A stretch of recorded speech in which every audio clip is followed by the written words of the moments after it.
Hi friends, welcome to lotus state major success. இன்றைக்கி நம்ம பார்க்க போகிறது today's current affairs. So first news பார்த்தீங்கன்னா, பிஎஸ்எஃப் விமான பிரிவில் வந்து முதல்ல நம்ம நாட்டில் வந்து பெண் விமான பொறியாளர் வந்து நியமனம் பண்ணியிருக்காங்க. அவங்க யாருன்னு பார்த்தீங்கன்னா ராகபாவனா.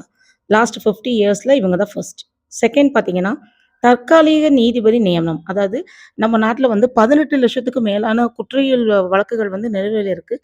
அதற்கான வழக்குகளை விரைந்து முடிக்கிறதுக்கு தீர்வு காணும் விதமாக தற்காலிக நீதிபதி வந்து நியமனம் செய்து கொள்றதுக்காக அனுமதித்து ஜனவரி 30ஆம் தேதி உச்சநீதிமன்றம் உத்தரவிட்டிருக்கு. ஸோ அதனால அதுக்கு தேவையான நீதிபதிகளை இதுவரைக்கும் உயர்நீதிமன்றங்கள் அனுப்பாததுனால, கொலீஜியம் வந்து தற்காலிகமா அ நீதிபதிகள நியமனம் பண்ணி உத்தரவு பிறப்பிச்சிருக்காங்க. இதுவரைக்கும் நம்ம நாடு முழுவதும் 25 உயர்நீதிமன்றங்கள் உள்ள நிலையில், ஒரு நீதிமன்றம் கூட தற்காலிக நீதிபதிகள் நியமனம் தொடர்பாக பரிந்துரை செய்யவில்லை. அதனால கொலீஜியமே அவங்களோட பெயர்கள பட்டியலிருந்து எடுத்து பரிந்துரை செய்து சட்ட அமைச்சகத்துக்கு வந்து அனுப்பி முட செயல்படுத்தியிருக்காங்க. அடுத்து நம்ம பார்க்க போறது இஸ்ரேல் ஹமாஸ் போர் நிறுத்தம். எகிப்தில இன்னைக்கு வந்து சர்வதேச மாநாடு நடக்கு. அதுக்கு நம்ம இந்தியாவோட பிரதமர் மோடிக்கு வந்து அழைப்பு விடுத்திருக்காங்க.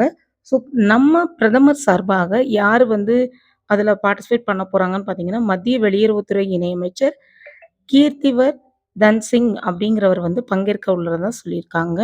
ஸோ இந்த மாநாட்டில பார்த்தீங்கன்னா, சர்வதேச மாநாடு அப்படிங்கிறதுனால, ட்ரம்ப் உள்ளிட்ட உலகத் தலைவர்கள் அனைவரும் பங்கேற்கிறதுனால, இஸ்ரேல் ஹமாஸ் போர் நிறுத்தம் நடந்துட்டுருக்கு அப்படின்னு சொல்லியிருக்காங்க.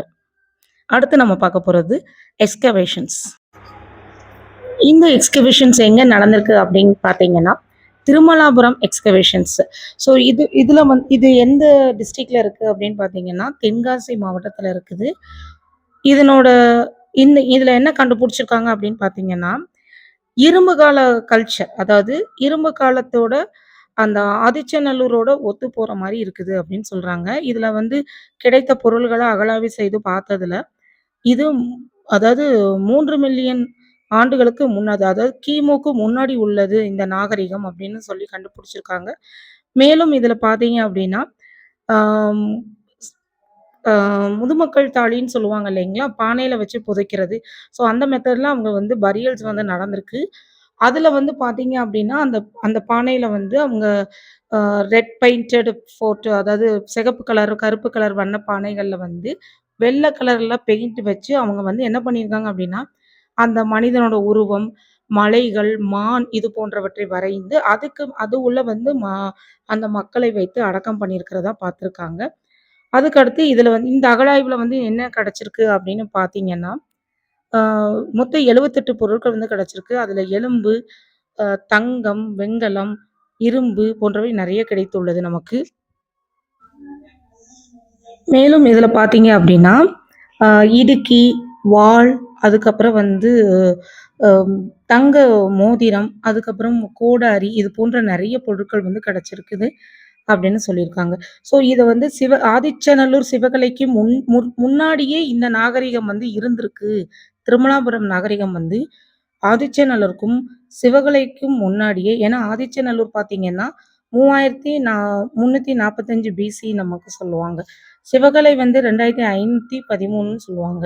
ஸோ அதுக்கும் 3000 ஆண்டுகளுக்கு முற்பட்டது தான் இந்த திருமலாபுரம் அகழாய்வு அ நடந்த இடத்துல நமக்கு இரும்பு காலம் நடைபெற்றிருக்கு அப்படின்னு சொல்லியிருக்காங்க. இந்த அகழாய்வு பணிகள மேற்கொண்டது யாருன்னு பார்த்தீங்கன்னா, நம்ம தமிழ்நாடு மாநிலம் அகழாய்வுத்துறை லருந்து இது பண்ணியிருக்காங்க.